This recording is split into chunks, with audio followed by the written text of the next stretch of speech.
All right. So today we're going to dive into something that I think a lot of English learners struggle with.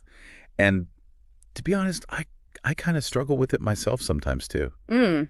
It's this whole idea of confidence when speaking English. Oh, yeah. We're going to be looking at this awesome piece called How to Build Confidence When Speaking English. And yeah, we've all heard that practice makes perfect, but Right. I think we can all agree that sometimes it's easier said than done.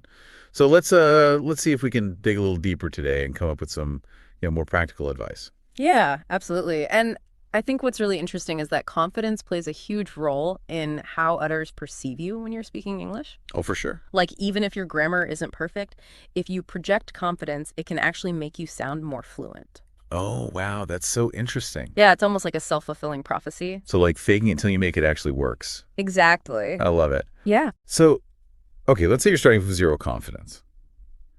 How do you actually build that up?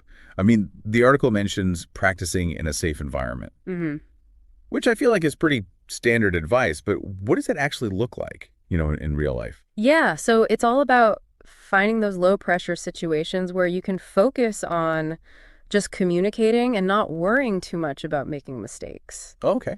Like, have you ever tried those language exchange apps? Oh, yeah? Like Hello Talk, for example. Yeah, It's a great way to connect with native speakers and practice in a structured way. that's a good idea. And there are also tons of online forums specifically for English learners where you can, get feedback on your writing without the pressure of like a face-to-face conversation. Right, and it's so much easier to, put yourself out there when you don't feel like you're being judged. Totally. Okay, so that's a good start, but the article also talks about recording yourself speaking English, Oh, yeah. which, I mean, I think it's a great idea in theory, but I know a lot of people who just absolutely cringe at the sound of their own voice. I get that. So is there anything else they can do? Yeah, for sure. Um, if recording isn't your thing, try paying attention to how your body feels when you're speaking. Okay. Like, do you notice your shoulders getting tense or your jaw clenching up? Just becoming aware of those physical signs of anxiety can help you consciously relax and project a more confident demeanor. That's a really good point because it's not just about the words you're saying, it's also about how you're carrying yourself. Exactly. And speaking of that, the article, but honestly, some of the tips felt a little generic to me. hmm Like, how can we apply those tips specifically to language learning? Well, imagine you're practicing your English in front of a mirror. Okay. Are you kind of hunched over or are you standing up straight with your shoulders back? Like Yeah. you own the space. Yeah.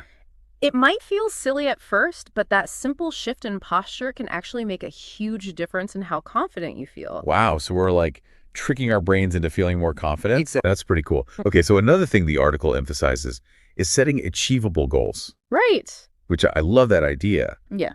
But could it also backfire? Like, could focusing on small wins make someone feel like they're not aiming high enough?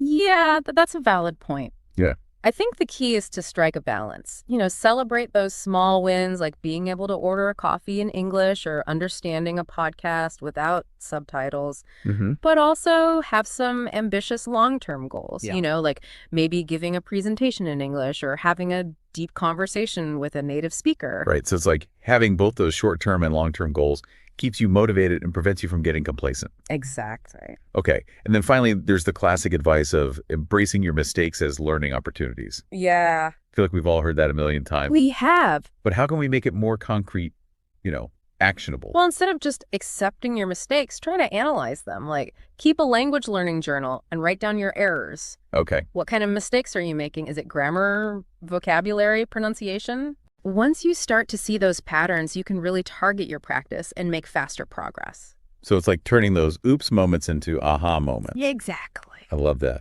So any final thoughts for our listeners out there who are on this confidence journey? Just remember that confidence is built one step at a time.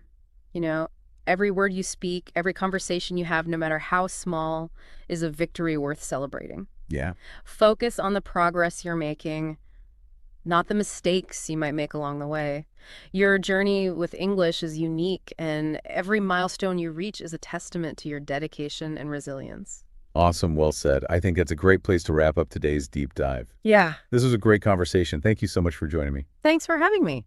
And to all of our listeners out there, keep practicing, keep believing in yourselves, and remember every word you speak brings you one step closer to fluency. Absolutely.